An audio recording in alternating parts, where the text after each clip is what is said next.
Hello, everybody. My name is Nemer of Mundo Albiceleste.com, and welcome to another live Argentina discussion. We are here to talk about anything and everything in regards to the Argentina national team. I am not alone, of course. I'm here, as always, by Osvaldo Godoy. First things first, as always, Osvaldo, how are you? How is everything?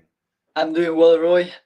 Excited for Argentina and the double match day coming up of the senior team with Uruguay, Brazil. Some really good matches coming up, and also Argentina and the Sudamericano under 20. We're gonna talk a little bit about that, but I think that under Placente, Argentina is. I think Argentina improved and is playing a little bit better than under Mascherano, to be honest. Significantly better. And I say this as someone that was always, very supportive of Mascherano, but this team has completely turned it around under Placente. We're going to talk about that in just a moment. But as always, everybody, let us know down below where you're watching from. We get from all around the world every single time. So let us know, everybody. Let's take a look. BC, all the way from NYC. I like that. As always, BC, thank you for the love and support. Joel, hello everyone. Looking forward to this live. Thank you so much for the support, Joel. Thank you for joining us. The Thrill, how are you? How are you, The Thrill? Hope you're doing well. George, hey guys, George, there you are. George from NYC as well. And there you are. So as always, everybody, let us know down below. And if you're new, hit the subscribe button, hit the like button, hit the notifications button. We're going to be doing these a lot more, especially as we get closer to the South American World Cup qualifiers. We started things off earlier. We were talking about the Argentina under-20 team, Tico Placente. That big win, the first match versus Brazil, I think that's what was very eye-opening for everybody. But what do you think of the team so far, Osvaldo? They're in the final stages. I'm not going to say it, but, under-20 World Cup qualification could be happening, could very much be happening for this team. What do you think of the team, Osvaldo, and of course everybody else in the chat as well? Yes, I mean, I think if I'm not mistaken, correct me if I'm wrong, Roy, but I think 4 out of the 6 qualified to the World Cup, and actually Chile is gonna be the host. So it's actually 5 out of those 6 that are in that final stage. It was very important for Argentina to uh, qualify to that final hexagonal. I think Argentina is playing, as I was saying a little bit ago, better with Placente. The match against Brazil was just incredible. I didn't expect a result like that and a performance like that. It was great, and now Brazil have shown that they're a solid team. I mean, they just beat Uruguay, who were doing a really good job just yesterday. So Argentina has been playing well. Of course, some matches against Brazil incredible. Then some other matches uh, getting the results, but I mean, don't not playing as well as they play against Brazil. But some really interesting players. A lot of those that are from River Plate, Subiabre, Roberto, well, of course, Echeverri. I've liked how the team's idea, you can see an idea in Diego Placente, but also how the players execute that idea. Yeah, I completely agree. Brazil, well, beginning with Brazil, because you mentioned them, that was, credit to them. They've somehow made the final six. And yeah, essentially, everybody, it's 4 teams plus Chile that will qualify for the under-20 World Cup. 6 teams remain, one of which are Chile. So essentially, 5 of the 6 will be making the final. And, or sorry, excuse me, the under-20 World Cup. And when you look at this team, the big name, of course, is Echeverri. And if we bring up the comment here, Echeverri reminds me of Riquelme. Kid is great. That's very high praise. Caspian saying Echeverri is the real deal. Roberto and Subiabre looking good, though. Those are the 2 players for me that have really stood out outside of Echeverri for this team. And if we're talking about as a whole, I think Placente has managed the squad very, very well. He's done a couple of rotations. He's rested some players. At one point, the team was playing one game every 48 hours, so one game every 2 days. And you feel like there's a structure to the team. There's a way that they're playing very well. The last match versus Chile, I watched it, and some of the chances that they didn't score were just as impressive as some of the goals that they have scored throughout the entire tournament. They've been that good. Very, very nice to watch. They've been very pleasant on the eye. And Argentina conceded that goal against Chile after being 2-0 up because they were still trying to get the third one. Yeah, Uh, and those two goals, I don't know what you thought about them, Roy, but I think those were such a good goals. First, Suyabre with that little dribble inside the box and then with the left, great stroke. And then Roberto falling to the ground and then being able to still score a get it. great goal. Really good place. No, honestly speaking, many, if not every single goal that Argentina has scored at this tournament has been impressive in one way, in one shape or another, one way or another. It's really, really been a joy to watch this team play. I'll get to the chat in just a moment. Actually, let's get to it right away. Hello, hello, Nehemias. Welcome, welcome. George, good to be here. Thank you. Thank you for joining us. Caspian, Placente over Mascherano. I'm a Mascherano supporter, but I have to tip my hat off to Placente. He's Yeah. done a great job with this team and with the under 17s as well. Very, very good. 6-0 versus Brazil. I mean, this is another one. I've seen this joke go around. You know how Messi saved Argentina from Mascherano by bringing him in to Inter Miami. Um, it's been floating around a little bit. The thrill, there was no match this evening, not tonight. Argentina play, who is it? Uruguay. They play Uruguay Uruguay. on the 7th, if I'm not mistaken, I believe. Exactly. On the In 2 7th. days. In 2 days. So that would be on Friday. So next game, Argentina, Uruguay on Friday. That's going to be a big one and a must win for Uruguay because they lost 1-0 versus Brazil. BC Echeverri will win the World Cup someday. Fingers crossed, my friend. Fingers crossed. George Subiabri is looking pretty good though. Soler, yeah, those are another two players. Soler has been solid. He was solid at the Olympics too for Argentina. Yeah. Very, And very good. Mastantuono, I think, is 2 years younger than most of those players he's competing against and playing with. That's why he's not really starting most of the games. Yeah. Then another play that I thought he was doing really well, and I didn't really even hear before this Sudamericano, was Valentino Acuna. Uh, Yeah, up front. yeah, really good player. I didn't really see him before this tournament. And then Echeverry, I know there's a lot of hype with the kid, and he's gonna go to Manchester City. Hopefully, he has a lot of minutes there. My impression until this point is every time he plays with people his age, he's the best by far. Yeah. But when he plays with uh, people other ages, of course, in the regular club football, then he struggles a little bit, and that's why he was not too consistent with River Plate in the last season, and he has to work a little bit on that. But when he plays with kids his age, he's incredible. Yeah, and I think that's very important to to point out, and I love that you did because I feel like a lot of times as fans we look at specifically the younger players, and whenever a super talented player, for example, best example is Echeverri, whenever he's doing well, we think, well, he's going to be the next whatever, he's going to be such a great player, and hopefully so, especially for Argentina. But these we are talking about like still teenagers, 18, 19, limit at the most 20 years old. You're still developing as a player at 20 years old. So it's very normal, as you mentioned, with River Plate, with Gallardo back there, how he was using Echeverri. He wasn't starting every single game coming, he was either starting some games or off the bench the other, but he wasn't starting every single game. And it's important because you're still developing. And when you're playing against players that have 5, 10 years experience over you, you're going to see that. And that's very, very normal. And he's going to continue to develop over at Manchester City. And who knows when we're going to see him with the senior national team. But if he continues like this, and depending on how he does with City, it might be pretty soon. It might be pretty soon for him. But we'll see. Let's continue looking at the chat. Varun, welcome, Varun. Long time, my friend. Thank you for joining us. If I'm not mistaken, in Canada. So good evening to you, and good evening, good afternoon, good morning for everybody as well.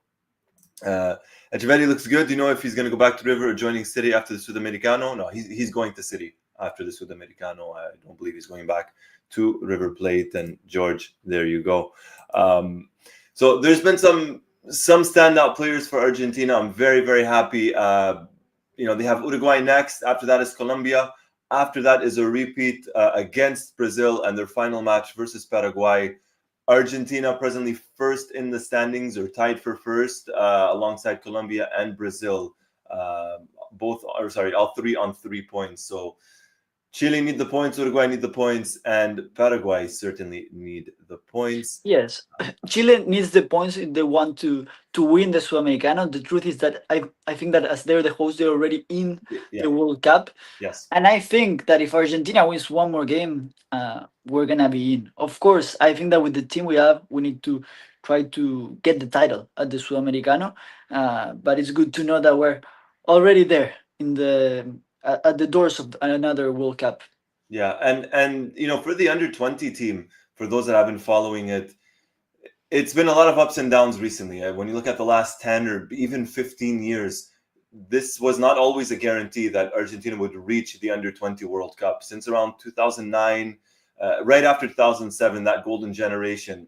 After that, it has not been a guarantee. Argentina has missed out on some World Cups, and Argentina has gotten to World Cups and not done well. So the fact that this team, as you just mentioned, Osvaldo, is really at the footstep, they kind of have like half a foot in to the World Cup already. It's very impressive, and it's something that should be congratulated and celebrated, because it means that the under 20 team is back on the right path. Certainly back on the right path. Good question here, Caspian. I like this one. Is Soler too young for a senior cap? We need new blood at left back. Honestly, I don't think he's too young. I'm all for it. Acuna looks like he's pretty much all but out of the national team. Valentin Barco, he's at Strasbourg at the moment. Just joined them. We'll see how things go with him. Tagliafico is really our only first choice proper left back that we have in the team. And if Soler continues to do well, why not? I don't know what you think, Osvaldo, but I'm all for this. Why not? I agree. Not only because Soler is doing a really good job. Now he just moved to Bournemouth, right? If I'm correct. No, No, Barco, he went to no, Strasbourg. no Barco. Soler. Oh, Soler, yes, Soler, Bournemouth, yes. Bournemouth. Yeah, it's gonna be interesting to see how much he played in that league, in a very competitive league. But again, not only because of how Soler is playing, he's doing a great job, but also he's probably one of the positions in the national team that there's not really much competition going on. So I wouldn't be surprised if Scaloni calls him up for the next qualifiers. No. And Scaloni is certainly going to have a lot to look at. He has to assess properly in terms of some of the players that are going to be called up, and we're going to talk about that later on. But the left back, right back position, and specifically maybe the left back, is the one that Argentina lacked the most depth. So it'll be interesting. It'll be interesting to see if Soler gets called up or not. And Varun Barco is in the wilderness now. He's to Strasbourg in Ligue 1. Brighton really fumbled. I don't know if that's so much Brighton fumbled it as maybe opposed to just Barco. I don't know what happened. He was good at Boca and made the jump over to Europe. Something happened at Brighton. Something happened at Sevilla. Let's see what happens in France. But Yeah, best of luck to him. yeah. Something. I mean, in Sevilla, something weird happened with Argentinians in general, with Montiel not Yeah. playing, Barco not playing. So we'll see. Hopefully, he starts playing more in the league on. No, absolutely. And Caspian, yeah, Bernabeu and Soler are the Now, two next promising ones. Bernabeu in Brazil, named as the best left back of the Brasileirão. I don't know how Scaloni looks at the Brazilian league, because for the last couple of years, Argentina has had players, playing in Brazil. None of them really called up to the senior team. A couple have been called up to the team to train with the under 20s, but no one really to remain with the senior national team. So who knows if he calls up some Brazilian-based players? yeah, and on one hand, Scaloni always mentions how it doesn't really matter where the players play, in which league they play. But on the other hand, he usually selects those players that are playing in Europe, and it makes sense. But I don't know; it's gonna be interesting to see. No, it will. It will. George saying Barco went to the wrong club. Look, it's possible. It's very possible. Hopefully, he finds a good fit Yeah, over in France. Caspian, Brazilian league is better than some mid-level European leagues. I do agree with that. I do agree. The Brazilian league is the best league in South America. We've said it before, I've said it before. I think we pretty much both agree, Osvaldo. yeah, yeah. It is the best league. So it's not a stretch. I would not be surprised if someone like a Bernabeu was called up. Who knows, to the national team? We'll see. We'll see what gives. But talking about players in Europe, how about the ones at Atletico Madrid? We have a couple of them over with Diego Simeone, and pretty much all of them, specifically maybe two or three, but pretty much all of them really, really shining, especially this season. What does everybody think? What do you think of the Argentine players over at Atletico, Osvaldo? Atletico Madrid is playing great. I think Cholo Simeone, it's a big responsible of this. Also with the signing of Julian Alvarez, this appearance of his son Giuliano Simeone. I'm very happy for how Atletico Madrid is playing. You see even in Diego Simeone when in the press conferences, the jokes, you can see how happy he is. Not only because of the results his team is having, but also the way they're playing. I don't remember Atletico Madrid playing this well under Cholo Simeone in a long time. Yes. Yesterday they beat Getafe 5-0, and Getafe has been having some good games recently. They've been having a good season, and they just destroy them. They destroy them from the beginning to end, making them look like an amateur team. Uh, and something about Simeone, it was always said that he doesn't make Argentinians or players in general play well. Mhm. Sometimes he would get the results. Now he's doing both. He's getting the results and he's making all these Argentines playing incredible. I mean, Atletico are second place in La Liga. They're 1 point off Real Madrid. They're on 48 points. Madrid are on 49. So 1 point off. You mentioned the destruction of Getafe. You look at Julian Alvarez. I'll bring up his statistics here. He has, what is it? In the league, he has 8 goals and 2 assists. Sorry, 6 goals and 2 assists in 22 games. In the Copa del Rey, he has 4 goals, 1 assist in 5 matches. So that's 10 goals and 10 goals and 3 assists. And in the Champions League, 6 goals and 1 assist in 8 matches. He's having a 16 goal season with Atletico, and in his debut season for a club that's maybe not attack minded, especially with Diego Simeone at the helm, that's a very good statistic. You look at Juliano Simeone, his son, of course, you were just talking about, really a revelation this season. We saw him at the Olympics. We weren't too sure what position he was playing at the Olympics at times, and Diego Simeone just getting the absolute best out of his son. I would not be surprised if Simeone is called up in March. I truly would not be against Uruguay and Brazil. Rodrigo de Paul quietly having an excellent season, truly a very, very good season.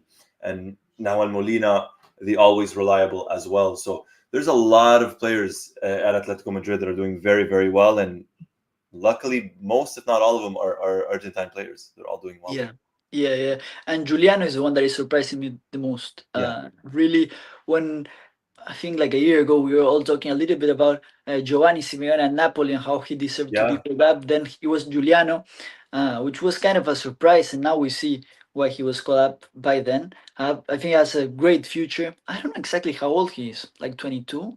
I have to Juliano, check. I mean, Juliano's maximum, I would say 22 if he was at the Olympics, and that has a 23 Yeah. year age limit because he was not one of the older players or senior players in that team. Yeah. He's Really from that 2002. Yeah, he's 22.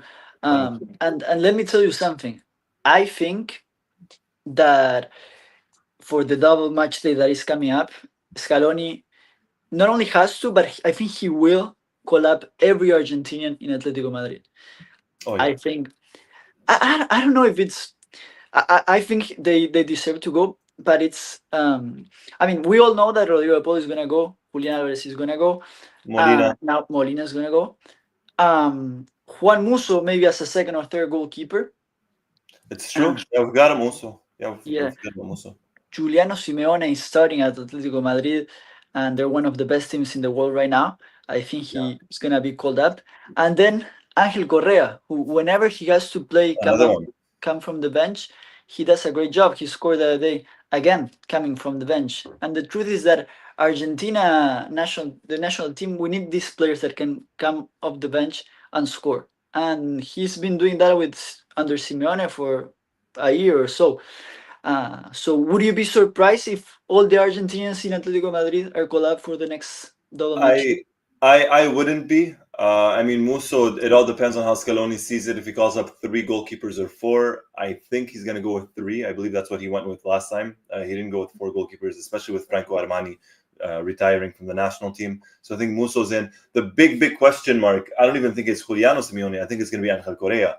I think Correa is going to be the big one. And I'll get to the chat in just a second, but a question for everybody. Do you see all the Argentines from Atletico getting called up in March? For me, I mean, I've said it in the past. I'm a big Angel Correa fan. The only thing kind of maybe going against him at the moment is his age, in the sense of I don't know if Scaloni is going to be looking maybe for a younger forward, a younger striker going into the World Cup. But I think based off merit, based off form, I mean, Tati Castellanos started off the season in great form, kind of slowed down a little bit in goals. Lautaro is going to be called up, of course. Julian is Julian. You look at some of the other ones in Europe. Correa, you can make an argument. You could certainly make a case for Correa to be called up. I'm gonna say yes, all five of them do get called up. I think Musso gets called up. I think Molina, De Paul, Correa, and well, actually Simeone and Alvarez. So all six, excuse me. I think they all get called up. I wouldn't be surprised. That's how, and Yeah, especially a team that's doing so well. yeah, you have to see who you can, is he competing against Angel Correa in the national team, and you could say maybe Nico Paz in that position, maybe Paulo Dybala, maybe Matias Soule. And if you ask me, maybe with Nico Paz, they're the two that are at that level. But Yeah, it's also true that Nico Paz thinking about the future might be what Scaloni wants, thinking again about the future. yeah. And you mentioned another name, Dybala. Who knows if he gets called up? I It's don't. been that's one player that I don't know if we'll ever truly know what's going on. Maybe behind the scenes, if there is something going on, but we'll see. You mentioned Nico Paz, Nico Dominguez of Nottingham Forest. He's been in great form as well. Not a striker, of course, but another player to kind of keep an eye out on. And it's all going to depend on how how Scaloni sees as well. Garnacho under the new coach didn't get many minutes, doing better. So we'll see. We'll see. Scaloni's gonna have to. He's gonna have a tough decision, a very tough decision. Let's take a look at the chat. We got a lot of comments. Keep them coming, everybody, and thank you so much for joining us. Varun saying Sevilla is trying to take all the Messi frustration out on Argentine players. That's why they got rid of everybody. George Alvarez is really, yes, he is. He truly is. He truly is. Espian Cholito is beginning to show his inner Lavezzi. I like that. We haven't had. I think Lavezzi, the inner Lavezzi now is probably Nico Gonzalez, in my opinion. That's That true. workhorse. It's my boy Nico. Varun Simeone's San Juliano looks really good. BC Alvarez winning the Champions League and La Liga double after leaving City would be poetic. That I can certainly get on board with. If it's not Barcelona, I'm a Barcelona guy. But if it's not us, I'm all for Atletico winning it. Caspian, we need a hardworking right winger. Good to have a player like that. George, if this happens, this would be nice, but I don't know if he retires at Barcelona. I have my theories. I don't think he will, to be honest with you. Mohamed Adil Suhail talking about Dominguez, Nico Dominguez. Varun, Dybala, Sule, and Paredes need to get out of Roma, the most messed up club. There's been some ups and downs over there in Roma. BC, Messi should have gone back to Barcelona instead of Miami to begin with. I have my own thoughts. I don't know about you, Osvaldo. I have my own thoughts when it comes to this. I Yeah, don't know. I'm happy because I have him only an hour away, so I'm happy. Please don't take Messi out of my Uh, time. Look, I'd love to see Messi back at Barcelona. I truly would, but I think he found his spot, kind of taking it maybe a little bit more easy and everything, and not playing every 2 or 3 days in Europe. Caspian Benitez probably ahead of Musso for the third goalkeeper, and Angelito, I doubt, because Garnacho, Pass, and Juliano, excuse me, are ahead. So we'll see if Garnacho gets called up. If he does, then he's probably ahead of Angel Correa. Caspian, probably right. BC, him and Lewandowski could have won another Champions League. Amorim failing badly at United. Benjamin Dominguez, excuse me, Bologna. Excuse me, Oh yeah, Mohammed. Yes, I don't know if Benjamin Dominguez will get called up. I don't know just yet. Maybe, but yeah. I saw him him and that day with him and Bologna. Castro. Yeah, I saw him that day. He's really good. He can dribble past defenders in a very easy way. Another player that is playing really well there is Santiago Castro, who scored, I think, Santiago. yesterday against Atalanta. Some good and young Argentinians in Yeah. Bologna. Maybe next year, depending on how things go next year, the World Cup is in June, right? It's not going to be in November, December. It's going to be June, July. So maybe if they continue to do well, if Dominguez and Santiago Castro, if they do well next season, maybe they could get called up to the team. Who knows? There's a lot of young players. There's certainly a lot of young players. Um, George saying Messi's going to Barcelona end of this year to get informed for the World Cup. Uh, I don't know about that. I don't know about that, George. I don't know. What's up with Carboni? He's still injured. He's still out. I have not heard anything about Carboni. He was one that was getting called up for Argentina, won the Copa America with the team, was getting some minutes. Unfortunate, a very, very unfortunate injury. So I don't know how he's going to come back at such a young age from that. A lot of times it either makes you or breaks you, and hopefully for him, it certainly makes him. And Lisandro's another one. We didn't talk about this, Osvaldo, but Lisandro Martinez out for the rest of the season, pretty much. Yeah. That's going to be a big blow for Argentina. I don't know if he goes back to Otamendi and Kuti, Senesi. I don't know if we get someone else, some other players, some other defenders. Yeah, Medina, Valerdi. Medina, yeah. Yeah, it opens the door for many Argentinians who might have a possibility to be called up. Yeah. I think that against Uruguay and Brazil, Ot- such good levels, good opponents, I think he's gonna play it safe with Otamendi. I see. That's the thing, and I'll ask this. I know this is not really on the topic of what we're talking about, but I'll ask everybody in the chat as well. We saw how Otamendi he struggled versus Uruguay. Let's be honest. Last year or a year and a half ago or so, he struggled against Uruguay. I don't know if Scaloni starts him against Uruguay once more in Montevideo. I don't know if he goes with Kuti and Senesi or Kuti and Balerdi maybe instead. I don't know. Otamendi really, really struggled against Bielsa's team last time. So it's Yeah, gonna no, be. I agree, but I don't see Balerdi or even Senesi, who was not called up in the last one, to being a starter there. Maybe Facundo Medina. I don't know. There's some tough ones. We have choices. We have choices. I think the backup now is Balerdi. Like after Otamendi, of course. I think our four center backs are Kuti, Lisandro, Otamendi, and Balerdi. At least Balerdi, based on the last couple of games in the qualifiers. And then after that, who knows who we get? Whether it's Medina or Senesi or somebody else. Let's get to the chat. Cesar, welcome, Cesar. Cesar saying would like to see Buonanotte called up, but Ruud van Nistelrooy. Excuse me, I was going to say Robin van Persie. Ruud van Nistelrooy isn't giving him minutes at Leicester. He's another one that's kind of been in and out of the national team the last couple of years. And Caspian saying Otamendi only if we play a deep defensive line. Might be better suited at that than a high line, especially against Uruguay. Varun, Senesi would be awesome. I like Bournemouth. He's their best defender. Him and Soler, you never know. Him and Soler, both of them get called up. I think that would be a first for Bournemouth. Two Argentine players called up to the national team for Bournemouth. That would be a statistic. That would certainly be a statistic.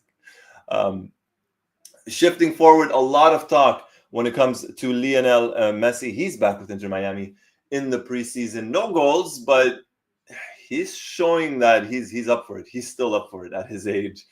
He still has the dribbles. He still has the passes. He still has the assists. He's still Lionel Messi. Yeah. I agree. I think it was against minor opponents. Of course, I want to see him this season. Hopefully, he's gonna be the same Messi as always. I have to confess, I'm always scared when a new year starts, and especially since he joined the MLS, because he haven't played for what, 2 months, 3 months, and I always get scared that he's not gonna be the same Messi as always, and that day eventually is gonna happen. I just hope that it's not this year. I agree with you. Based on the matches we've seen so far, even though he didn't score, he's been playing. He's been the same, but we'll see. He's always done well. That's another season, another one. Yes, the opponents maybe are not the world class opponents, but he's 37. He's It is preseason technically, right? He's still getting into shape. MLS season starting pretty soon, actually. Yes. And for Argentina, I know there's a lot of Argentinians there. Actually, a significant amount of Argentinians. Um, I'm interested in seeing more than anything. Obviously Messi aside, and that I'm looking to see how Mascherano does at club level. Maybe his style or his way of managing is better suited for a club rather than a national team, right? Like when he was in charge of the under 20s. So maybe having him train the players, being with the players every single day, day to day, maybe that's what he's better suited at. Yeah. And that for me is going to be interesting to watch. And I really hope that's the case because Mache is a legend of Argentina and he's been receiving a lot of hate. It's true, he maybe didn't have the best performances coaching the under 20 Argentina team, but I really hope the best for him. And yes, as you said, Inter Miami starts, well, they have a friendly game February 8th, the last one in Honduras against Olimpia from Honduras, and then they start the MLS season against Orlando City February 14 on the Friday, and then right away the next Tuesday they play uh, the CONCACAF Champions Cup. Wow. Yes, Wow. yes, they start right away with that, which is gonna be big for the team. So we'll see how they do. Yeah, that's a big one. That's going to be a big one for them. The season is starting. We're talking about BC bringing this up. Says ridiculous that preseason is starting. MLS season just ended in December, and as crazy as that is, that's how it has become in Europe. If you really look at it, club season is ending in June, and the regular season is starting back up in August. The players are not resting, and I think that's why we're getting, of course, as many injuries as we've been seeing from everybody. Not just talking about Argentina players, but every player is getting injured these days. It's the number of games. So players are getting a month and a half off. They're not even getting 2 months off during the season, which is crazy when you really think about it. But as for Messi and Inter Miami, the best of luck. Osvaldo, I know you're going to be literally watching them live at the stadium a couple of times this season. That's always must always be a joy and a pleasure. And there's also the Club World Cup that's happening later this year, and we're going to talk about that in a different video. But that's going to be interesting to see as well. Um, how far some of the Argentine clubs could go. Who Yeah, knows? Who yeah, knows? yeah. Yeah. Yes, Argentine's club, Argentine players playing too in the different teams. It's gonna be interesting. I'm excited for that one. Yeah, no, me too. Me too. And at least time wise, for you and I as well, and for a couple of people in the chat, the fact that it's taking place in the United States, so you have that North American time zone, east, west, or even central at times, it'll be good because usually in this part of the world, when it takes place, let's say in Abu Dhabi or in the Gulf, there's a 7, 8, sometimes a 9 hour difference. So at least for those in North America this year, it'll make for some good viewing, at least time wise. At least Yeah. time wise. And let's get to the other thing that we have going on, and that is Lionel Scaloni's comments. For those that missed it, I mean, the March qualifiers are going to be they're going to be big ones. They're going to be big ones with the players that are going to get called up. What did you make of the comments, Osvaldo, from Scaloni? Yes. If you want, first I can say a little bit of just a Of couple course. of quotes from Scaloni, talking with these sports. He said, "If we want to think about the World Cup, it's time to give opportunities to players who haven't been there yet. We're thinking about it and analyzing it. It is true that the base is there, but why not think about some kid who can contribute? Always knowing that the matches are difficult, and if those boys don't have enough matches, we can give them an opportunity." And he also, well, he mentions about we believe that this is the right time, and we'll see if we can do it before the next call up, which is something that surprises me because I thought Scaloni was gonna try to bring new players probably after the matches against Uruguay and Brazil because they're really big opponents. But who knows? Maybe he starts calling these youngsters right now. I would love to see that. I truly would love to see that because the base of the team, the core of the team is there. Emiliano Martinez, Cuti Romero. I think Otamendi is still going to get called up. Rodrigo De Paul, Enzo Fernandez, Alexis McAllister, obviously Messi, of course, Lautaro and Julian, Nico Gonzalez as well. That's a very, very good, solid core. You throw in Molina, you throw in Tagliafico. So I think some of the players that potentially could be brought in would be more substitutes. Nico Paz has been called up recently, but I think he does get called up. Maybe Soler gets called up. Bernabe, the left back, as well. Another one gets called up. Maybe Matias Soule gets back into the team. I don't know. I don't know. Maybe Juliano Simeone, someone else. So I wouldn't be surprised if it is versus Uruguay and Brazil. Now, I'm not saying they're going to start, but maybe get some minutes, train with the team, and then after that, the next set of games is in June, and those are more World Cup qualifiers. So I would not be totally surprised at all. At all. No, and I think that we'll see at least one or two surprises that no one really thinks those players were gonna be called up. I don't know. There's even players in the Argentine league like remember Ascasibar, who's now playing at Yeah, Estudiantes. Santiago. Yeah. I mean, still the Argentine league, but he's doing a great job. Back in the day, he used to play in the under 20s, and he was really, really uh, good, promising talent. Then he ended up not being as promising, you would say, but he's still young. And it's true in that position. Maybe Alan Varela, but Porto is not doing really well. Eki Fernandez went to Saudi Arabia. Who knows? Maybe we'll Maybe. see someone like Ascasibar being called up. Maybe some local based players. It's certainly a possibility. It really is. And I think the matches in March will give us a better idea of maybe where Scaloni is taking the future call ups. Right? If he continues to call up really the same set of players, then the change might happen right after the qualifiers or before the World Cup. But if we see 4 or 5 new players this time, then I think the change will truly be happening. I truly think so. We'll see. Let's get to the chat. Joel, the schedule in Europe is crazy. I agree. Club World Cup too. It really is. And then you throw in the Club World Cup, which has more games as well, right at the end of the season. So no rest for the players. No rest at all. Juan B, 100% new, fresh hunger players should be brought into the national team. And why not? Right? Exactly. Why not? North Village. Emiliano Buendia, Leverkusen, interesting player. Maybe someone to keep an eye on. Buendia is another one. He was called up in 2021. He was doing very well with Norwich City before he made the jump over to the Premier League with Aston Villa. He was called up after the Copa America in 2021, if I'm not mistaken. Made his debut, only played one game. Then he had that horrific injury, pretty much missed the entire season for Aston Villa. And now he's on loan at Leverkusen. He's a dynamic player. He's a versatile player. He's still, I think, 26 or 28 years old. I believe he's 28. If he could turn it around for Leverkusen, he has the end of this season and the beginning of next season to get a World Cup spot. But he's not one to sleep on. He's certainly not one to sleep on. And since he got to Bayer Leverkusen, he's been playing. Today he started with Leverkusen. Oh, wow. I think they won. So he's having minutes. And the truth is that after he came back from that injury in Aston Villa, he wasn't really playing much. Yeah, and we can't forget the other Argentine at Leverkusen, Palacios. He played today too. Does he get a little bit more minutes, a couple of more minutes with the national team coming off the bench? Players like Guido Rodriguez, I don't think are going to be called up. He's not really getting any minutes or much minutes from what I've seen at West Ham.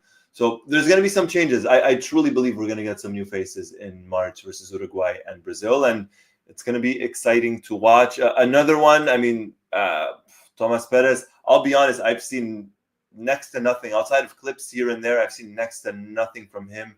But there's another one that joins Porto, another Argentine player. I don't know how much you've seen of him, Osvaldo, if you have seen of him much, but still a young midfielder. That's pretty much it. He hasn't gotten many minutes. Not much. And also talking about players who recover from long injuries, Foyth has come again to play for Villarreal. He's starting a lot, but he's now playing as a center back. So we'll see. If Scaloni decides to call him up. Probably not in this one, but maybe in the next ones. He's still very young. That's the crazy part about Foyth is he's 26, 27. Let me just look that up. But I believe he's 27 years old. 27. Okay. Wow. He just turned 27. Yeah. At 27 years old, he was part of the World Cup, but he hasn't really been part of the team for a while. And I think he's kind of gotten lost with all the players that have been brought in, with the fact that he is injury prone. He does get injured often. He's a Yeah. solid player. He does get injured. For me, maybe at times his decision making is a little bit off, and I think that's cost him with the national team, specifically right before the 2021 Copa America, where he was dropped. In my opinion, maybe due to some mistakes by him versus Colombia, I believe, and I can't remember. I think it was Chile as well. But he's another name we can't maybe totally forget about when it comes to the national team. There's another Yeah. one. Yeah. And Caspian, interesting to see how Anselmino develops. That's another one at Chelsea. I don't know how many minutes he's going to get. Chelsea have about 500 different players to pick from. I don't know how many minutes he'll get, but there's another defender. There's Yeah. another one. Yeah, and if you read a little bit of Scaloni's comments, I mean, I think that he also mentions about calling players maybe like Anselmino, because how many players go to the list of the double match day? Like 26, right? Usually up to about 30. Yeah, usually around 30. 28-ish or so, around Okay. that. And the truth is that out of those, only 18 end up playing, you would say, in that Yeah. double match day. So maybe he decides to take five of these youngsters just to make them train with the national team, you know? Yeah, why not? He sees them up close. He's done it in the past with players. Just because they get called up doesn't necessarily mean that they're going to play or that they get minutes, but at least they get to train with the team, and he gets to see them. So Yeah. why not? We could be seeing that. Um, and I think that's just about it for now. Before we completely close things off, Osvaldo, any final thoughts before we close it off? I'm excited. I'm excited for the double match day. Also, I think we have that goal with Diego Placente of winning the Sudamericano, not only qualifying to the World Cup. As you said, it hasn't really been very easy for Argentina in the under 20s in the last decade or so. But this team, it's really interesting. And a team that beats Brazil 6-0, it's historic. So I'm very excited for the under 20, for those couple of players that are showing a lot of potential. And who knows, maybe one or two of those might be, based on what Scaloni said in that interview, might be called up for the next double match day. That's very possible. They're an exciting team to watch. Placente's done well. A couple to keep an eye out on for sure. As you mentioned, we might see some of them next month. Maybe Soler, maybe Echeverri. Who knows? Who knows who we get? But certainly an exciting team to watch. And credit to Placente for turning things around. On that note, I want to say a big thank you not only to you, Osvaldo, but to everybody here as well for joining us. If you're watching us on repeat, let us know down below in the comments what you think about all the different topics that we spoke about. Let us know. Hit the like button, hit the subscribe button, hit the notifications button if you haven't already, to be the first person notified as soon as a new video drops, as soon as we go live, so you never miss one thing. On that note, once more, everybody, my name is Roy Nemer of MundoAlbiceleste.com, joined by Osvaldo Godoy, also of MundoAlbiceleste.com. Until next time, everybody, take care. Goodbye.